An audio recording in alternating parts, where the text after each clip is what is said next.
L'an prochain, ce billet de 10 000 francs CFA ne vaudra peut-être plus rien. Pourquoi ? Eh bien parce qu'en 2020, il est probable que cette monnaie n'existe plus. Du moins, sous son appellation actuelle. Car si on veut nous faire croire que le franc CFA va disparaître, en réalité, il sera toujours là.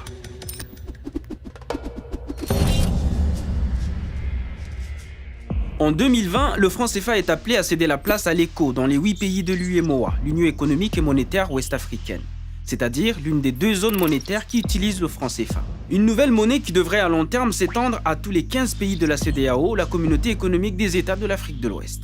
L'ECO est donc censé être différent du franc CFA, qui est farouchement critiqué, notamment pour ses liens avec la France et l'euro. Je vais vous montrer qu'en réalité, si changement il y a en 2020, le franc CFA ne risque de changer que de nom. L'ECO, c'est quelque part un stratagème pour les pays qui utilisent le franc CFA de ne pas faire du tout de réformes et en tout cas de couper ce lien-là avec le trésor français. C'est comme si vous alliez dans un restaurant et on vous sert la sauce habituelle, préparée avec les mêmes ingrédients, par le même cuisinier, mais avec un nom différent sur le menu. Attendez, je vous explique. La CEDEAO compte 356 millions d'habitants et totalise un PIB global de plus de 817 milliards de dollars américains. Depuis sa création en 1975, la CEDEAO rêve d'une intégration régionale qui doit passer par une monnaie unique. Et ce projet de monnaie commune a été adopté en 1983, mais n'a jamais vu le jour. Or, avec l'adoption de cette monnaie unique, la CEDEAO pourrait devenir la 18e puissance économique du monde devant la Turquie, la Suisse et l'Arabie Saoudite. Mais pour qu'il y ait cette monnaie unique, il faudrait d'abord réformer les politiques monétaires et abandonner les 8 monnaies en circulation dans l'espace CEDEAO. C'est-à-dire le franc CFA de l'UEMOA, créé par la France en 1945 et qui reste aujourd'hui l'une des 2 monnaies coloniales encore en circulation dans le monde, et les 7 monnaies nationales des pays non membres de l'UEMOA. Le 29 juin 2019, les chefs d'État de la CEDEAO ont enfin annoncé la création de cette union monétaire. Le problème, c'est que sur le papier, ça ressemble à la monnaie unique tant attendue, mais dans sa mise en œuvre, l'ECO a tout l'air d'un franc CFA sous un autre nom.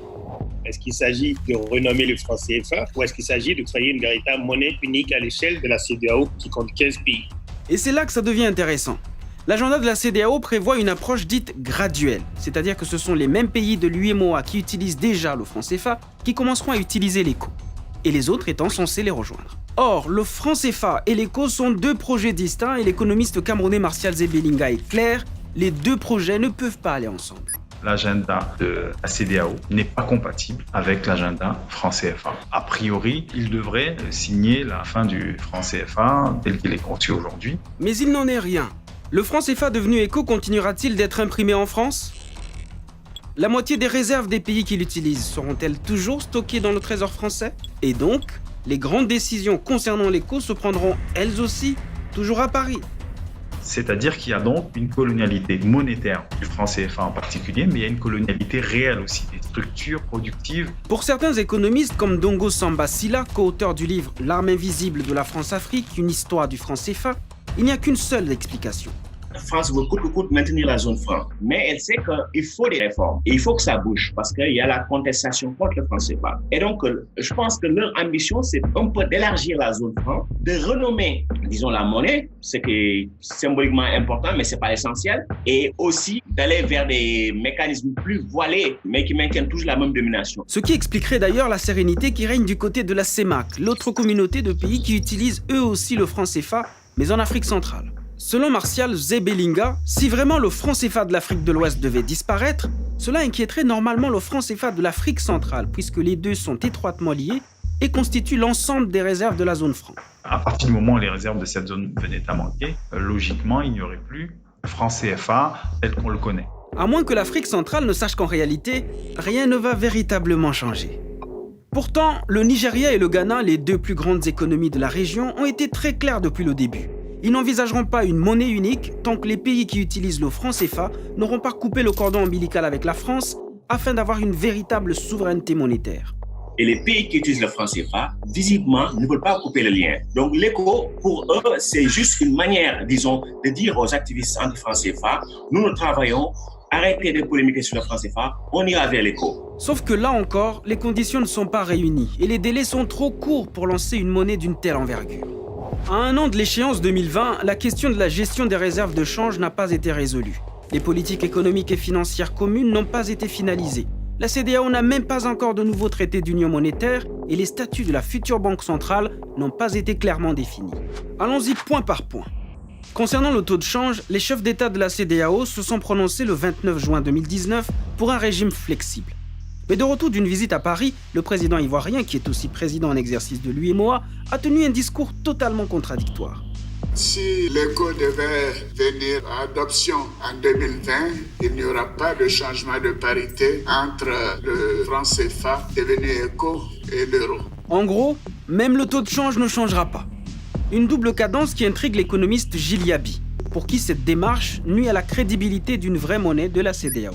Je crois que cette crédibilité, elle doit venir de l'engagement politique extrêmement fort des dirigeants de tous les pays de la région. Je ne suis pas sûr qu'on ait le leadership politique aujourd'hui dans la région qui permet de le faire. Le communiqué de la CEDEAO parle d'un système fédéral et d'une banque centrale communautaire. Mais quelles seront concrètement ces relations avec les banques nationales? Quelle sera par exemple la valeur de l'éco par rapport au dollar américain ou au yuan chinois? Combien d'éco vaudra un naira nigérian ou un cedi ghanéen? Quel rapport ces monnaies entretiendront-elles au sein de la CEDEAO? On est à quelques mois de l'entrée en vigueur d'une monnaie dont dépendront potentiellement plus de 350 millions de personnes et la seule chose dont on est sûr, c'est son nom, qui est d'ailleurs lui aussi problématique. À quoi renvoie le terme éco dans la vie des populations au quotidien? Rien, absolument rien, si ce n'est une forme de mimétisme par rapport à l'euro. Il y a un vrai problème de créativité, d'imagination et surtout, il y a l'absence d'un imaginaire africain. Pour pouvoir utiliser l'éco, les pays de la CEDEAO doivent remplir certains critères qu'ils ont appelés des critères de convergence. Mais comme le dit le rapport du comité ministériel de la CEDEAO, aucun des 15 pays n'est réellement prêt pour 2020. Pour tous les pays qui utilisent le franc CFA, s'il n'y a pas des aides budgétaires qui viennent de l'étranger, aucun de ces pays ne pourra remplir, disons, ces critères-là. Mais si les pays de la CEDEAO ne sont pas prêts, s'il reste encore tant de questions sans réponse, pourquoi les chefs d'État ouest-africains se pressent-ils? On ne comprend pas cet acharnement-là à vouloir coûte que coûte aller vers une zone éco sans ce préalable du fédéralisme budgétaire. Si on veut aller vers une union monétaire, en fait, il faut être prêt pour l'unité politique fédérale. Autre fait étrange. Comment se fait-il que des présidents comme Alassane Ouattara, défenseur du franc CFA, fassent partie de ceux qui subitement veulent une nouvelle monnaie en 2020? Martial Zebelinga y voit un risque d'enterrement du projet. C'est-à-dire que certains auront beau jeu de spéculer sur les retards existants dans la mise en œuvre de la monnaie unique, d'arriver à l'année 2020 en disant voilà, on a un projet qui finalement a échoué, ça ne marche pas, on reste dans l'ancien parce qu'au moins on sait ce qu'on avait avant et on ne sait pas ce vers quoi on va. Et selon Mediapart, ce scénario plairait bien aux autorités françaises dont Alassane Ouattara est proche. Les pays d'Afrique de l'Ouest francophones sont des pays qui sont habitués à des formes de tutelle monétaire. Sans la France, voilà, on n'a pas confiance en nous-mêmes. Le risque, c'est l'instrumentalisation, en définitive, de ce projet de la CEDEAO pour le faire échouer et tuer l'idée et ramener les pays africains aux monnaies qui sont en fait décriées aujourd'hui, qui sont en gros les monnaies de la colonialité.